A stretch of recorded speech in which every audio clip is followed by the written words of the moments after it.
Episode opening സീനിൽ നമ്മുടെ കഥാനായകൻ ടാൻസിറോ ആയിരിക്കും കാണിക്കുക. അവന്റെ തോളിലായിട്ട് അവന്റെ അനുജത്തി സുഖു. അവളാണെങ്കിൽ മുഴുവനായിട്ടും ബ്ലഡിൽ കുടിച്ചിരിക്കുകയാണ്. അവൾക്ക് ബോധമില്ല. ടാൻസിറോ ഒരുപാട് കഷ്ടപ്പെട്ട് ബുദ്ധിമുട്ടി എങ്ങനെയെങ്കിലും അവളെ കൊണ്ട് അടുത്തുള്ള ഏതെങ്കിലും ഗ്രാമത്തിലേക്കോ പട്ടണത്തിലേക്കോ എത്താനായിട്ട് ശ്രമിക്കും. എന്റെ അനുജത്തിയെ ഒരിക്കലും ഞാൻ മരണത്തിന് വിട്ടുകൊടുക്കില്ല. നിന്നെ ഞാൻ എന്തു വില കൊടുത്തും പിടിക്കുമെന്നൊക്കെ പറഞ്ഞ് ഒരുപാട് വിഷമത്തിലാണ് അവൻ അവളുമായിട്ട് മുൻപോട്ടേക്ക് പോവുക. അവിടുന്ന് അങ്ങനെ സീൻ കട്ട് ചെയ്ത് ഇപ്പോൾ ഒരു ഫ്ലാഷ് ബാക്ക് കാണിക്കും. ഫ്ലാഷ് ബാക്കിൽ നമ്മുടെ ഹീറോ അവനാണെങ്കിൽ പുറത്തേക്ക് പോകാനായിട്ട് തയ്യാറാവുകയാണ്. പെട്ടെന്ന് അകത്തു നിന്ന് അവന്റെ അമ്മ ആളിപ്പോ പുറത്തേക്ക് ഓടി വരും. അവന്റെ അമ്മയാണെങ്കിൽ ഇപ്പൊ ടാൻസിറോയുടെ മുഖത്തുള്ള കരിയൊക്കെ തുടച്ചു കൊടുക്കും. ഇന്ന് നന്നായിട്ട് മഞ്ഞ് വീഴുന്നുണ്ട്. ഇന്ന് ആർക്കും കരി വേണ്ടി വരില്ലെന്നാണ് എനിക്ക് തോന്നുന്നത്. അതിനവൻ പറയും, അങ്ങനൊന്നുമില്ല, ഗ്രാമത്തിൽ പലർക്കും കരി ആവശ്യമുണ്ടാവും. ഞാൻ എത്രയും വേഗം ഇത് പോയി കൊടുത്തിട്ട് വേഗം തന്നെ തിരികെ വരാം. ടാൻസിറോയ്ക്കാണെങ്കിൽ രണ്ട് അനുജന്മാരും ഒരു അനുജിത്തിയുമാണ്. അവർ മൂന്ന് പേരും ടാൻസിറോയുടെ അടുത്തേക്ക് വന്ന് പറയും, ഇന്ന് ഞങ്ങൾ മൂന്ന് പേരും ചേട്ടന്റെ കൂടെ ഗ്രാമത്തിലേക്ക് വരും. ഒരുപാട് കാലമായി ഞങ്ങൾ ഗ്രാമത്തിലേക്ക് വന്നിട്ട്. അതിന് ടാൻസിറോ അവനാണെങ്കിൽ അനുജത്തിയുടെ തലയിൽ തലോടുകയാണ്.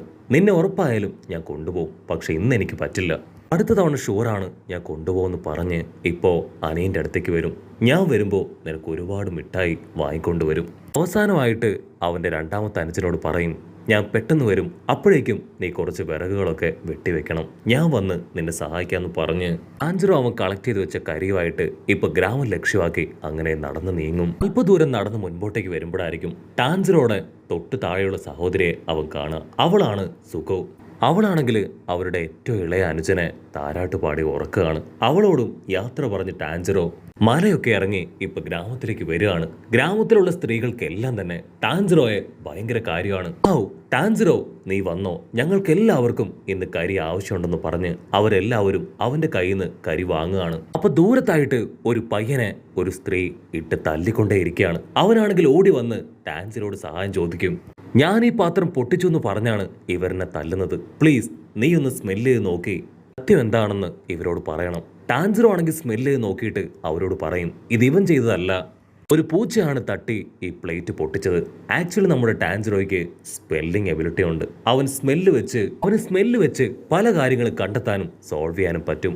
അങ്ങനെ ടാൻസിറോ അവന്റെ കയ്യിലുണ്ടായിരുന്ന കരി മുഴുവൻ വിറ്റ് തീർത്ത് വീട് ലക്ഷ്യമാക്കി നടന്നു പോവാണ്. അപ്പൊ വഴിയിൽ ടുസോ എന്ന് പറഞ്ഞൊരാള് അവനെ പിടിച്ചു നിർത്തും. ടാൻസിറോ, ഇപ്പൊ നീ അവിടേക്ക് പോകരുത്, പോകുന്ന വഴിയെല്ലാം തന്നെ ആകെ തകർന്ന് കിടക്കുകയാണ്, എന്ത് അപകടം വേണമെങ്കിലും ഉണ്ടാകും. ടാൻസിറോ ക്യാഷ്വലായിട്ട് പറയും, അതൊന്നും കുഴപ്പമില്ല, എൻ്റെ സ്മെല്ലിംഗ് എബിലിറ്റി അതുള്ളിടത്തോളം കാലം എനിക്ക് പ്രശ്നമൊന്നും ഉണ്ടാവില്ല. ഞാൻ സേഫായിട്ട് എൻ്റെ വീട്ടിലെത്തും, വീട്ടിലെല്ലാവരും തനിച്ചാണ്, അവരെന്നെ കാത്തിരിക്കുകയാണെന്ന് പറഞ്ഞ് അവൻ വീണ്ടും അവൻ്റെ യാത്ര തുടരും. പക്ഷെ സാബുറോയ്ക്കാണെങ്കിൽ ടാൻസിറോയെ വിടാനായിട്ട് തോന്നില്ല.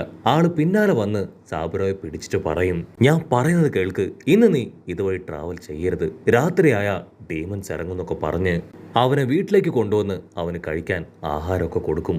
ഡീമൻസ് ഭയങ്കര ഡേഞ്ചറാണ്. അവറ്റകള് ഒറ്റയ്ക്ക് രാത്രിയിൽ കറങ്ങി നടക്കുന്നവരെ കണ്ട മനുഷ്യരാണെങ്കിലും മൃഗങ്ങളാണെങ്കിലും അവറ്റകൾ പിടിച്ചു തിന്നും. അവർ ഭയങ്കര ഡേഞ്ചറാണ്. അതുകൊണ്ടാണ് ഈ സമയത്ത് ആരും തന്നെ പുറത്തിറങ്ങാത്തത്. നീയും ഈ സമയത്ത് ഒരിക്കലും പുറത്തേക്ക് പോകാൻ പാടില്ല.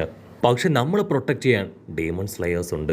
അവരാണ് ഡീമൺസിനെ എല്ലാം തന്നെ തകർത്ത് എല്ലാവരെയും സേവ് ചെയ്യുന്നത്. ഓക്കെ, നീ ഭക്ഷണം കഴിച്ച് കഴിഞ്ഞെങ്കിൽ എത്രയും വേഗം കിടന്ന് ഉറങ്ങിക്കോളാൻ സാബുറോ ആണെങ്കിൽ ടാൻസിറോട് പറയും. അവിടുന്ന് അങ്ങനെ ബ്ലാക്ക് ഔട്ട് ചെയ്ത നെക്സ്റ്റ് ഡേ ടാൻസിറോ ആണെങ്കിൽ സാബുറോട് ടാറ്റ ബൈബൈ ഒക്കെ പറഞ്ഞ് തന്റെ വീട് ലക്ഷ്യമാക്കി കടന്നു വരികയാണ്. ഒരുപാട് ദൂരത്തേക്ക് വരുമ്പോൾ തന്നെ അവന് ബ്ലഡിന്റെ സ്മെൽ അടിക്കാനായിട്ട് തുടങ്ങും. അവൻ വീടിന്റെ തൊട്ടടുത്ത് എത്തുമ്പോഴായിരിക്കും അവന്റെ അനുജനെ കെട്ടിപ്പിടിച്ച് കിടക്കുന്നതായിട്ട് കാണാം. അവരുടെ ബോഡി മുഴുവൻ ഒരുപാട് രക്തം. അവൻ പേടിച്ച് കൊട്ട വലിച്ചെറിഞ്ഞ് വീടിന്റെ അകത്തേക്ക് വരും. ആ വീടാരോ തകർത്തിരിക്കുകയാണ്. വീടിനുള്ളിൽ അവന്റെ അമ്മയും അനുജത്തെയും അനുജന്മാരെല്ലാവരും രക്തത്തിൽ കുളിച്ചു കിടക്കുന്നു. ടാൻസിറോ ആണെങ്കിൽ ഇപ്പൊ എല്ലാവരെയും ചെക്ക് ചെയ്യും. അവന്റെ അനുജത്തി സുഖോ, അവൾക്ക് മാത്രം അല്പം ജീവനുണ്ട്. അവൻ അവളെ താങ്ങിയെടുത്ത് തോളത്തിട്ട് ഇപ്പൊ പുറത്തേക്ക് ഓടും. എങ്ങനെയെങ്കിലും അവളുടെ ജീവൻ രക്ഷിക്കണം. ഇവർക്ക് എങ്ങനെയാവും ഇത് പറ്റിയിട്ടുണ്ടാവാന്നൊക്കെ ചിന്തിച്ച് അവൻ സ്പീഡിൽ മുൻപോട്ടേക്ക് ഓടും. നന്നായിട്ട് മഞ്ഞ് പെയ്യുന്നതുകൊണ്ട് തന്നെ അവനിപ്പോ ശ്വാസമൊന്നും കിട്ടില്ല.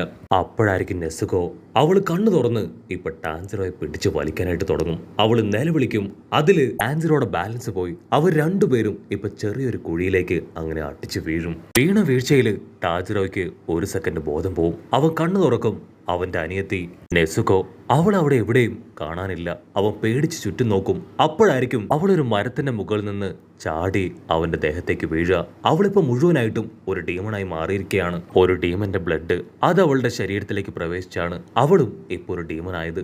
അവള് ടാജിറോയെ പിടിച്ചു വലിച്ച് കടിക്കാനായിട്ട് ശ്രമിക്കും. ടാജിറോയെ കൊണ്ട് പറ്റും പോലെ അവളെ തള്ളി നീക്കി അവന്റെ കയ്യിലുണ്ടായിരുന്ന കോടാലി അത് അവളുടെ വായിൽ വെച്ചു കൊടുക്കുകയാണ്. നെസുക്കോയുടെ ബോഡി സൈസ് അത് ഓരോ സെക്കൻഡ് കഴിയും തോറും കൂടി കൂടി വരും. അവള് ശരിക്കും ഒരു ടീമനായി മാറുകയാണ്. ടാജിറോയ്ക്കാണെങ്കിൽ അത് സഹിക്കാനായിട്ട് കഴിയില്ല. ഏതോ ഒരു ടീമനാണ് നെസുക്കോയെ ഇങ്ങനെയാക്കി മാറ്റിയത്. വീടിന്റെ പരിസരത്ത് മറ്റെന്തോ ഒരു സ്മെല്ല് എനിക്ക് കിട്ടിയിരുന്നു. ഒരു പക്ഷേ ആ ടീമൻ അത് അവിടെ തന്നെ ഉണ്ടാവും. നെസുക്കോ വളരെ നല്ല ഒരു മനുഷ്യക്കുട്ടിയായിരുന്നു. ഇപ്പൊ അവള് വേഴ്സ്റ്റ് ആയിട്ടുള്ള ഒരു ഡീമനായി തീർന്നിരിക്കുകയാണ്. ടാജിറോ ആണെങ്കിൽ ഇപ്പോ അവളോട് കെഞ്ചും, നെസുക്കോ പ്ലീസ് നീ അല്പം നേരം കൂടെ പിടിച്ചു നിൽക്ക്, എങ്ങനെയെങ്കിലും എന്നെ വിട്ട് മാറുന്നൊക്കെ പറഞ്ഞ് അവൻ കെഞ്ചുകയാണ്. നെസുക്കോയ്ക്കാണെങ്കിൽ ടാജിറോ പറയുന്നത് കേൾക്കാനും മനസ്സിലാക്കാനും കഴിയുന്നുണ്ട്. പക്ഷെ അവളുടെ ബോഡി അതിപ്പോ മുഴുവനായിട്ടും ഒരു ഡീമൻ കൺട്രോൾ ചെയ്തുകൊണ്ടിരിക്കുകയാണ്. അവളിപ്പോ പതിയെ ടാജിറോയുടെ അവസ്ഥ കണ്ട് കരയും. ടാജിറോയും അവളെ നോക്കി കരയും. അപ്പൊ കറക്റ്റ് സമയത്ത് ഏതോ ഒരുത്തൻ എടുത്ത് ചാടി വന്ന് ഒരു സ്ക്വാഡ് വെച്ച് നെസുക്കോയെ ആഞ്ഞു വെട്ടുകയാണ്. ടാജിറോ ആണെങ്കിൽ അവളെ തള്ളി മാറ്റും. ജസ്റ്റ് മിസ്സിന് അവളുടെ ഹെയർ മാത്രം കട്ടായി താഴെ വീഴും. ആ വന്നത് മറ്റാരുമല്ല, ഒരു ഡീമൺ സ്ലെയർ ആണ്. അവനാണെങ്കിൽ ടാജിറോട് ചോദിക്കും, നീ എന്തിനാ അവളെ രക്ഷിക്കാൻ ശ്രമിക്കണേ? അതിന് ടാജിറോ പറയും, അവളെന്റെ അനുജത്തിയാണ്. നെസുക്കോ ഡീമൺ സ്ലെയർ ആണെങ്കിൽ ടാജിറോ പറയുന്ന ഒന്നും മൈൻഡ് പോലും ചെയ്യാതെ അവളുടെ മുടി പിടിച്ച് വലിച്ച് അവളെ കൊല്ലാനായിട്ട് റെഡിയായിട്ട് നിൽക്കും. അവളാണെങ്കിൽ നിലവിളിക്കാൻ തുടങ്ങും. ഡീമൺ സ്ലെയർ ആണെങ്കിൽ തീർത്തു പറയും, ഇത് നിന്റെ അനുജത്തെ ആയിരിക്കാം, പക്ഷെ എന്റെ മുൻപിൽ വേറെ വഴിയില്ല, എനിക്ക് എന്റെ ജോലി ചെയ്തേ പറ്റൂ. നിനക്ക് ഇവളെ കൊല്ലുന്നത് കാണാൻ ബുദ്ധിമുട്ടാണെങ്കിൽ ഇപ്പൊ തന്നെ ഇവിടുന്ന് പോവാം, തീർച്ചയായിട്ടും ഞാൻ ഇവളെ കൊല്ലും. ടാജിറോയ്ക്കാണെങ്കിൽ എന്താ ചെയ്യേണ്ടതെന്ന് അറിയില്ല. അയ്യോ വേണ്ട വേണ്ട, ദയവ് ചെയ്ത് അവളെ കൊല്ലരുത്, ഇവൾ എങ്ങനെയായി മാറാൻ മറ്റേതോ ഒരു ഡീമണാണ് കാരണം. അതെന്റെ വീടിന്റെ പരിസരത്തുണ്ടായിരുന്നു. എന്റെ വീട്ടിലുണ്ടായിരുന്ന ബാക്കി എല്ലാവരെയും അത് കൊന്നു കളഞ്ഞു. എനിക്കിപ്പോൾ ആകെയുള്ളത് ഇവള് മാത്രമാണ്. ഇവളെ എനിക്ക് നഷ്ടപ്പെട്ടാൽ അതെനിക്ക് സഹിക്കാനാവില്ല. ഞാൻ എന്ത് വില കൊടുത്തും അവളെ തിരികെ പിടിക്കും. ദയവ് ചെയ്ത് അവളെനിക്ക് തിരികെ തരണം. അതിനാൽ ഡീമൺ സ്ലെയർ പറയും, നീ എന്തൊക്കെ ചെയ്താലും ഒരിക്കൽ ഡീമനായി മാറിയ ഒരാളെ വീണ്ടും മനുഷ്യനാക്കാനായിട്ട് പറ്റില്ല. എനിക്ക് വേറെ വഴിയില്ല എന്ന് പറഞ്ഞ് അവൻ സ്ക്വാഡ് എടുത്ത് അവളെ വെട്ടാനായിട്ട് ആഞ്ഞു വീശാണ്. അതിന് ഹീറോ അവൻ കാല് പിടിച്ച് ഇപ്പൊ കെഞ്ചും. ഡീമൺ സ്ലെയർ ആണെങ്കിൽ അവനെ കളിയാക്കും, നിനക്ക് നാണമില്ലേ ഇതുപോലെ കെഞ്ചാനായിട്ട്? നീയൊന്നും ജീവിച്ചിരിക്കുന്നതിൽ യാതൊരു അർത്ഥവുമില്ല, നീ വെറും ഒരടിമയായിട്ട് ജീവിക്കുന്നതാണ് ഏറ്റവും നല്ലതെന്ന് പറയും. ഹീറോ ആണെങ്കിൽ വീണ്ടും വീണ്ടും അവന്റെ പെങ്ങൾക്ക് വേണ്ടി യാചിക്കുകയാണ്. അത് കേൾക്കുമ്പോൾ ആ ഡീമൺ സ്ലെയർ അവന്റെ മനസ്സിൽ ഇപ്പൊ ഹീറോയെ ആശ്വസിപ്പിക്കുകയാണ്. എനിക്ക് നിന്റെ മാനസികാവസ്ഥ നന്നായിട്ട് അറിയാം. നിനക്ക് എല്ലാവരെയും നഷ്ടപ്പെട്ടു. ആകെ നിനക്ക് ബാക്കിയുള്ളത് ഈ ഡീമൺ ഇടയ്ക്ക് കൺട്രോൾ ചെയ്യുന്ന നിന്റെ ഈ അനുജത്തി മാത്രമാണ്. ഡീമൺ സ്ലെയർ ആണെങ്കിൽ രണ്ടും കൽപ്പിച്ച് ആ സ്ക്വാഡ് എടുത്ത് അവളുടെ നെഞ്ചിൽ കുത്തി ഇറക്കുകയാണ്. ഹീറോയ്ക്കാണെങ്കിൽ വേറെ വഴിയില്ലാതെ അവനൊരു കല്ലെടുത്ത് ഡീമൺ സ്ലെയറിന്റെ തലയ്ക്ക് എറിയും. ഡീമൺ സ്ലെയർ ജസ്റ്റ് മിസ്സിന് അതിൽ നിന്ന് രക്ഷപ്പെട്ട് അവന്റെ സ്ക്വാഡ് എടുത്ത് ഹീറോയുടെ തലയ്ക്കൊരു അടി വെച്ച് കൊടുക്കും. ബോധം കെട്ട് ഹീറോ ഇപ്പൊ താഴേക്ക് വീഴാണ്. ഡീമൺ സ്ലെയർ ആണെങ്കിൽ ഇപ്പൊ ടാൻജിറോയുടെ മൂവ്മെന്റ് അത് ഒരു സെക്കൻഡ് ആലോചിക്കും. അത് ശരിക്കും അൺബിലീവബിൾ ആയിരുന്നു. അവനത് ചിന്തിച്ചു നിൽക്കുന്ന ഗ്യാപ്പില് നസുമോ അവളിപ്പോ ആ ഡീമൺ സ്ലെയറിനെ ചവിട്ടി തെറിപ്പിച്ച് അവളുടെ ബ്രദറിന്റെ അടുത്തേക്ക് വരും.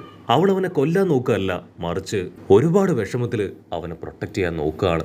ഡീമൺ സ്ലെയറിനാണെങ്കിൽ കാര്യം മനസ്സിലാവും. അവളുടെ ഉള്ളിൽ ഇപ്പോഴും തിരികെ വരാനുള്ള ഒരു ത്വരയുണ്ട്. അവൾ ഇപ്പോഴും മുഴുവനായിട്ട് ഡീമണായി മാറിയിട്ടില്ല. അവൻ ഓടി വന്ന് അവളുടെ കഴുത്തിൽ അടിച്ച് ബോധം കെടുത്തി താഴെയിടും. അതിനുശേഷം ഒരു ബാമ്പു അവളുടെ വായിൽ ഫിക്സ് ചെയ്ത് അവിടുന്ന് കടന്നു പോവാണ്. ഹീറോ കണ്ണു തുറക്കും. അപ്പൊ തൊട്ടടുത്ത് ബോധമില്ലാതെ വായിൽ ആ ബാമ്പു തേഹപ്പെട്ട് കിടക്കുന്ന അവന്റെ സിസ്റ്ററിനെ ആയിരിക്കും അവൻ കാണാം. അപ്പൊ ദൂരെ നിൽക്കുന്ന ആ ഡീമൺ സ്ലെയർ അവനിപ്പോ നമ്മുടെ ഹീറോയോട് പറയും, എന്റെ പേര് ഗിയു എന്നാണ്. നീ എത്രയും പെട്ടെന്ന് ഞാൻ പറഞ്ഞു തരുന്ന ഒരാളുടെ അടുത്തേക്ക് ഇവളെ കൊണ്ടുപോകണം. ഒരു കാരണവശാലും സൂര്യപ്രകാശം ഇവളുടെ ബോഡിയിൽ തട്ടാനായിട്ട് പാടില്ല എന്നവൻ പറയും. അതനുസരിച്ച് ഹീറോയും അവൻ പറഞ്ഞ ആളെ കാണാനായിട്ട് അവളെയും കൂട്ടി അവിടുന്ന് ഉഷാറായി ഓടിപ്പോകുന്നതോട് കൂടെ ഈ ഒരു എപ്പിസോഡും അവസാനിക്കുന്നു.